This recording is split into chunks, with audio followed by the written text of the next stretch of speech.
Hey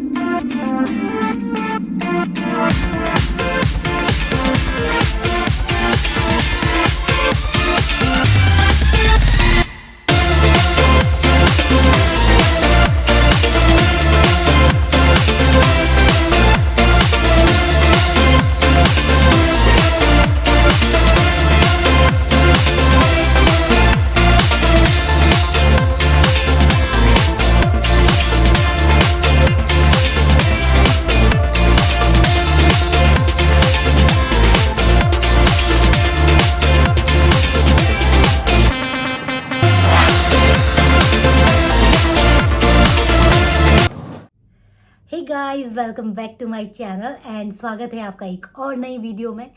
I hope आप सभी अच्छे होंगे और मैं भी एकदम बढ़िया हूँ। और गाइस, जैसे कि आपको पता है विंटर स्टार्ट हो चुका है, टेम्परेचर माइनस में हो रहा है और आज मैं काफ़ी टाइम बाद जो है वीडियो बना रही हूँ क्योंकि ठंड में मन ही नहीं करता वीडियो बनाने का। तो आज की वीडियो एक सब्सक्राइबर थे, उन्होंने रिक्वेस्ट किया था कि आप फ़्लाइट के एक्सपीरियंस के बारे में बताओ। तो मैंने सोचा आज आपको अपनी जर्नी बताती हूँ फ़्लाइट्स की और कैसी मेरी फर्स्ट जर्नी थी फ़्लाइट की एंड क्या क्या मैंने मिस्टेक की थी उस टाइम। आई होप आप मेरी मिस्टेक से कुछ आपको सीखने को मिले और आप ये मिस्टेक्स ना करें। तो गाइस, ज़्यादा बोरिंग नहीं करूँगी वीडियो, जल्दी से आपको बताऊँगी अपना एक्सपीरियंस और उसके बाद मैं आपको बताऊँगी कुछ कि आपको क्या क्या एक्चुअल में करना चाहिए, कौन कौन से आपको जो है सेफ्टी लेनी चाहिए ड्यूरिंग टाइम ऑफ फ्लाइट के टाइम, और जो मैंने गलतियाँ की है वो गलतियाँ आप ना करें। तो आपको मैं लास्ट में सारी इन्फॉर्मेशन दूँगी। तो स्टार्ट करती हूँ सबसे पहले अपनी जर्नी की, जो मेरी जो है फर्स्ट फ्लाइट। तो गाइस, फ्लाइट में बैठने का शौक मुझे बचपन से ही बहुत था बट कभी मौका नहीं मिला था मुझे फ्लाइट में बैठने का। मैं कभी भी डोमेस्टिक फ्लाइट में भी नहीं बैठी थी और इंटरनेशनल का तो नाम ही कहीं नहीं था। और पहली बार मुझे मौका मिला था 2 साल पहले, जब मैं दिल्ली से लंदन आई थी अपनी जॉब के लिए। तो वो मेरा फर्स्ट एक्सपीरियंस था फ़्लाइट का। और गाइस, मुझे जो वीज़ा मिला था वो मुझे अपनी फ़्लाइट के 2 दिन पहले जो है मुझे वीज़ा मिला था। तो मुझे इमरजेंसी में जो है अपनी फ़्लाइट टिकट करनी पड़ी थी क्योंकि मुझे चौथे दिन यहाँ पे ज्वाइनिंग करनी थी। पता है, जैसे ही आप इमरजेंसी में कोई टिकट बुक करते हो वो बहुत ही ज़्यादा कॉस्टली होती है। और उस टाइम जो है एक तो डर भी था कि कैसे फ़्लाइट में बैठना है, फर्स्ट टाइम बैठना है और ऊपर से वो इंटरनेशनल फ़्लाइट थी। और जैसे मैंने बताया कि आप अगर इमरजेंसी में एकदम से करते हो आपकी फ़्लाइट के टिकट बहुत ही ज़्यादा हाई होते हैं। और तो और जिस फ़्लाइट में मुझे बुक करवानी थी उसमें इकॉनमी की तो टिकट थी ही नहीं बिल्कुल। तो जो मैं फ़र्स्ट टाइम गई थी वो मैं बिज़नेस क्लास में आई थी और मेरी टिकट थी 98,000 की, वन साइड की, दिल्ली टू हीथ्रो। बट मेरी फ़्लाइट की टिकट डायरेक्ट थी। बट गाइस, सीरियसली मुझे उस टाइम कुछ पता नहीं था कि कौन सी क्लास इकॉनमी होती है, कौन सी क्लास बिज़नेस होती है। बट ये था कि हाँ, थोड़ी सी हाई क्लास है। और जैसे ही मैं आई एयरपोर्ट में, और मैं पहले जब से मैं शिमला से ही ट्रैवल किया था दिल्ली का, तो मैं ऑलरेडी काफ़ी ज़्यादा लेट थी। मुझे मैसेज आया था मुझे कि इतने टाइम पहले आपको पहुंचना है, इतने टाइम तक आपको चेक इन वगैरह करना है। बट मैं फिर भी जो है ट्रैफिक ट्रैफिक की वजह से काफ़ी लेट हो गई थी। और मैं सिर्फ, जो आपको पता है इंटरनेशनल में 2 या 3 आवर्स पहले पहुंचना होता है, बट मैं सिर्फ 1 आवर पहले पहुंची थी। और जो लास्ट कॉल हो रहा था उस टाइम कि लंदन की फ़्लाइट है, हीथ्रो जो एयरपोर्ट है, last call for them, last call for them. तो गाइज़, एक तो मेरा पहला एक्सपीरियंस था, मैं पहली बार जा रही थी और ऊपर से लास्ट कॉल कर रही, तो मैं इतनी ज़्यादा नर्वस हो गई थी क्योंकि मुझे कुछ पता ही नहीं था कि कैसे अंदर गेट में एंट्री करते हैं, कैसे क्या करते हैं, कहाँ पे बैग के चेक इन करने होते हैं। तो जैसे जैसे मैं आइडिया से जाती रही, सबसे पहले मैं अपना बोर्डिंग पास, और जैसे ही आपको पता होता है आपकी बिजनेस क्लास है तो आपको कोई लाइन वगैरह में नहीं लगना पड़ता है, तो प्रायोरिटी वीज़ा होता है वो, उसका आपको बेनिफिट मिल जाता है। तो जैसे ही मेरे को फटाफट से जो है उस टाइम बोर्डिंग पास मिला और जो मेरे लगेज थे वो आपके उसी टाइम जो आपका वेट करके वो लगेज जो है खुद ही फ्लाइट के लिए वो भेज देते हैं। सिर्फ आपके पास रहता है आपका जो 8 kg का बैग होता है, आपका बैक वाला बैग भी हो सकता है, आपका साइड पर्स भी हो सकता है। बट रिमेंबर, उसमें कोई भी आपका पानी पुनी कुछ भी नहीं होना चाहिए। एयरपोर्ट के अंदर आप ले सकते हो बट चेक इन के टाइम आपको कुछ भी नहीं रखना होता है उसमें। तो आप जो वो बैग है बैक वाला, वो आप अंदर लेके जा सकते हो। और जैसे ही मुझे पास मिला था और मुझे कुछ पता नहीं है कौन से गेट में जाना है, कहाँ जाना है, बस मैं पूछ पूछ के जा रही थी, पूछ पूछ के एक तो बहुत ही ज़्यादा लेट हो चुकी थी। और गेट भी थोड़ा दूर था कि लंदन का जो गेट था हीथ्रो एयरपोर्ट के लिए काफ़ी ज़्यादा थोड़ा सा डिस्टेंस पे था। तो मैं गाइस पूछ के जा रही थी। और जब आप किसी जगह जाते हो इंटरनेशनल कंट्री में, तो आपको जो है, एक तो आपको कोई भी आपको डॉक्यूमेंट पूछने लग जाता है कि आप क्यों जा रहे हो, ये जा रहे हो, अपॉइंटमेंट लेटर दिखाओ। क्योंकि आपको कोई भी ऑफिसर होता है वो बीच में आपको रोक सकता है, आपके डॉक्यूमेंट पूछ सकता है। तो मेरे भी एक दो जगह जो है उन्होंने डॉक्यूमेंट्स पूछे थे कि आप क्यों जा रहे हो, कहाँ जा रहे हो। तो और फाइनली गाइस मैं भाग भाग के अपनी फ़्लाइट तक पहुंची। और जैसे मैं फ़्लाइट में पहुंची, मैंने अपना जो है बोर्डिंग पास दिखाया उनको। तो एज जैसे मेरी बिजनेस क्लास थी, तो मैं फटाफट से जाके अपनी सीट पे बैठी। और वो मेरा फर्स्ट एक्सपीरियंस था। मतलब इतनी ज़्यादा एक्साइटमेंट भी थी मेरे अंदर, साथ ही साथ में मुझे थोड़ी सी नर्वस भी थी। क्योंकि आप लोग भी होंगे जो पहली बार बैठे होंगे, शायद आपको भी ये फीलिंग आई होगी। एंड जैसे ही आप बिजनेस क्लास में जाते हो तो आपको एक वेलकम ड्रिंक मिलती है। तो वेलकम ड्रिंक में आपको जो है कोई जूस आपको ऑफर करते हैं, वो कोई जूस या पानी, आपको जो भी लेना वो। बट मुझे लगा कहीं ये मेरे से पैसे ना ले लें बिजनेस क्लास में। मैंने जूस तो मैंने ले लिया, पर मैंने सोचा काश क्या पता ये पैसे मांगे मुझसे। मुझे ये भी डर था, क्योंकि मैंने कभी ट्रैवल नहीं किया था, मुझे कुछ भी आइडिया नहीं था उसका। तो उन्होंने मुझे वेलकम ड्रिंक दी और मैंने वेलकम ड्रिंक जो है ली।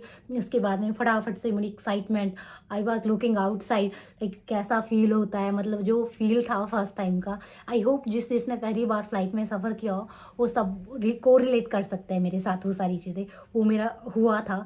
और जैसे जैसे फिर स्टार्ट हुआ, एकदम से फ्लाइट शुरू हुई और जैसे ही टेक ऑफ हुआ, थोड़ा सा डर लगा मुझे, but I feel very nice that time. मुझे बहुत, मतलब जो बचपन का ड्रीम था वो मेरा अचीव हुआ। और फाइनली जो है मेरी फ़्लाइट जो है 9-10 घंटे के ट्रैवल के साथ, क्योंकि डायरेक्ट फ़्लाइट थी मेरी लंदन जो है हीथ्रो एयरपोर्ट में जो है पहुंची। और गाइस वहाँ पे भी आप अगर जब आपकी बिज़नेस क्लास होती है तो आपको एज अ प्रायोरिटी वीज़ा सबसे पहले आने देते हैं। तो सबसे पहले आने के बाद आपको कुछ करना होता है, इमिग्रेशन कि आपको इमिग्रेशन में जाना पड़ता है। जहाँ आपका जो पासपोर्ट है वहाँ पे आपको स्टैंप लगती है जब आप इमिग्रेशन में आते हो किसी और कंट्री से दूसरी कंट्री में।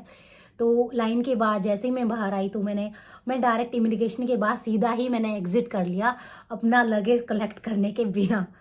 और गाइस मैं अपना, मतलब मैं इतनी ज़्यादा वो एक्साइटेड हो गई थी कि मैं यूके पहुंच गई हूँ और मैं अपना जो है लगेज कलेक्ट करना ही भूल चुकी थी। मेरे लगेज अंदर थे। और गाइस जब आप एक बार बाहर आ जाते हो, you can't go inside again. तो उसके बाद मुझे कॉल करना पड़ा बार बार अंदर बहुत सारे सिक्योरिटी को। और मैं इतना ज़्यादा डर गई थी, दूसरी कंट्री है, ब्रिटिश सारे। और मैं अपने बैग को मुझे देखना था, मेरे लगेज आए नहीं बाहर और मैं भूल चुकी हूँ। आफ्टर मतलब आधे घंटे के बाद कॉल के सिक्योरिटी के साथ बात बात करके फाइनली मैंने जो है अपना लगेज कलेक्ट किया था। तो गाइज ये सारी गलतियाँ मत करना, लगेज वगैरह लेके आना बाहर, ये सारी मिस्टेक मैंने की थी। तो गाइज ये था मेरा एक्सपीरियंस पहला। और उसके बाद मैं काफ़ी ज़्यादा मतलब मैंने 2 सालों में कम से कम 15 से 20 बार तो फ्लाइट का ट्रैवल कर लिया है। और पहली बार मैं बिज़नेस क्लास में गई थी और उसके डायरेक्ट बाद में इकॉनमी में गई। तो मुझे अच्छे से पता चला कि बिज़नेस क्लास का ट्रीटमेंट क्या होता है और इकॉनमी क्लास का क्या होता है। जब आप बिज़नेस क्लास में होते हो आपको स्पेशल फील करवाते हैं। और जैसे मैं एयर इंडिया में गई थी तो एज ए क्वीन जो प्रिंसेस होता है उस तरीके से मुझे ट्रीटमेंट मिला था। अच्छे से आपकी स्लीपिंग सीट होती है, आप कुछ भी जब आपको सोना आता है एयर होस्टेस आती है, आपका जो है आपकी सीट को सीधा एज ए बेड बनाती है। हर चीज़ के लिए आपको वॉशरूम जाना होता है उसके लिए चप्पल होती है। और आपको ड्राई फ्रूट्स मिलते हैं अच्छी क्वालिटी वाले। और आपको खादी का मतलब आपको किट मिली थी मुझे बहुत बड़ी, जिसमें बहुत सारी चीज़ें थी। हैंड सैनिटाइज़र था, कॉलगेट, टूथब्रश, और आपके लिप्स के लिए था लिप बाम वगैरह, बहुत ही अच्छी क्वालिटी का था जो लास्ट में मुझे किट मिली थी। और गाइज उसके बाद जैसे ही मैं इकॉनमी में आई तो आपको एकदम से, आप जो पहली बार आपने ट्रैवल किया होता है ना, वो आप उस चीज़ के वो जो उम्मीद होती है आपकी एकदम पानी में गिर जाती है जब आप एकदम से इकॉनमी क्लास में आते हो। तो आपको पता लगता है कि इकॉनमी का क्या होता है। तो गाइज इकॉनमी में नॉर्मल होता है, नॉर्मल जैसे बसेस की सीट होती है वैसी ही होती है। और सबसे पहले मैं बताऊंगी आपको क्या क्या चीज़ें ध्यान रखनी चाहिए।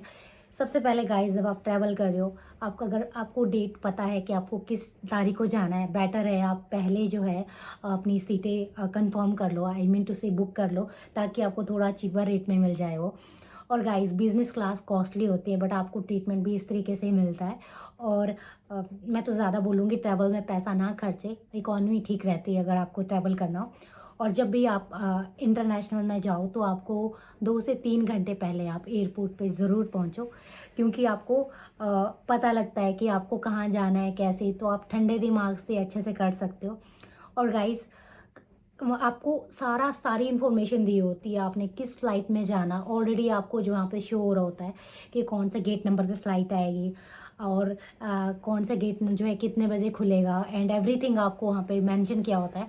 तो जैसे ही आप अंदर जाते हो, आप अंदर जाने के बाद सबसे पहले आपको बोर्डिंग पास लेना होता है। जैसे ही आप बोर्डिंग पास लेते हो, आपके जो लगेज होते हैं, बैग, और मैं बहुत से लोग बैग में भी काफ़ी ज़्यादा कंफ्यूज रहते हैं। तो गाइज, इसमें ना डिफरेंस होता है। अगर आप बिजनेस क्लास बुक कर रहे हो तो उसके अकॉर्डिंग आपका जो लगेज का भी होता है। जैसे मैंने फर्स्ट टाइम बिजनेस क्लास की थी, तो मेरा जो बैग का वेट था वो मेरे को अलाउड था 33 kg, 33 kg, मतलब 2 बैग में ले जा सकती थी 33 kg के 2 टाइम। और साथ में जो आपका बैग का बैग होता है उसका भी आपका वेट होता है 12, आपका बढ़ जाता है जब आप बिजनेस क्लास में होते हैं। और साथ में आप पर्स भी ले सकते हो।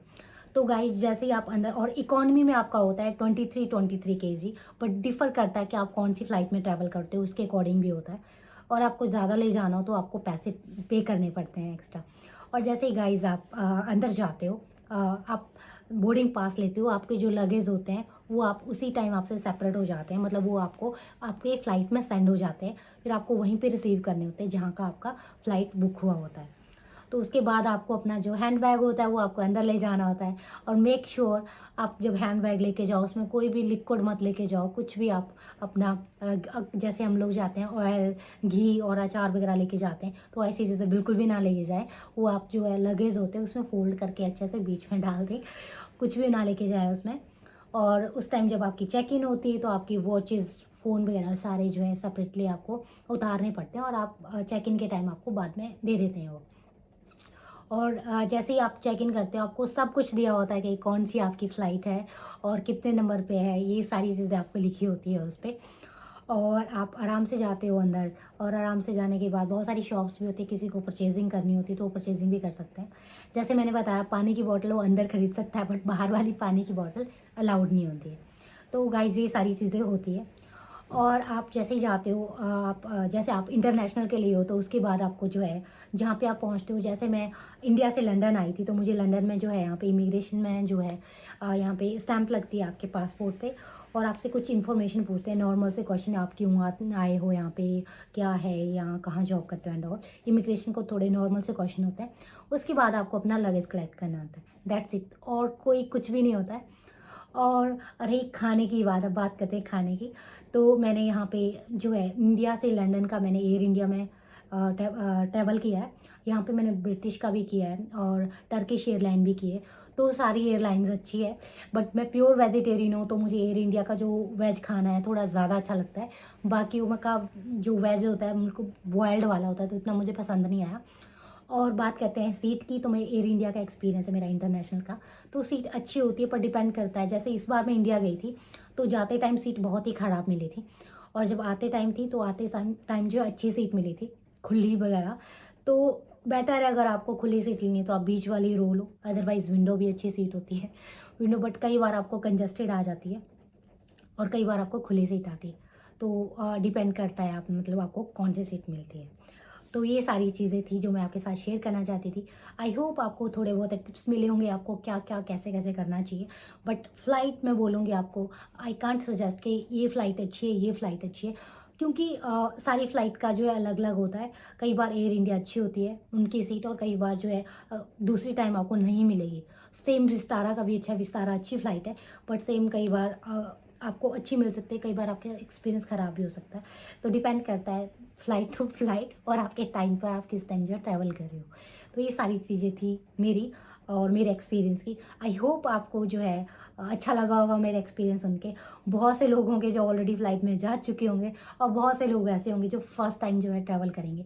सो गाइस, आपको भी ऐसी एक्साइटमेंट होगी जैसे मुझे थी आई होप आप जिसने ट्रैवल नहीं किया वो जल्दी जल्दी से ट्रैवल करें और अपनी फेवरेट डेस्टिनेशन में जाए। Thanks for watching guys, and see you in the next vlog. Bye bye. And guys, please do not forget to like, share and subscribe my channel. Thank you.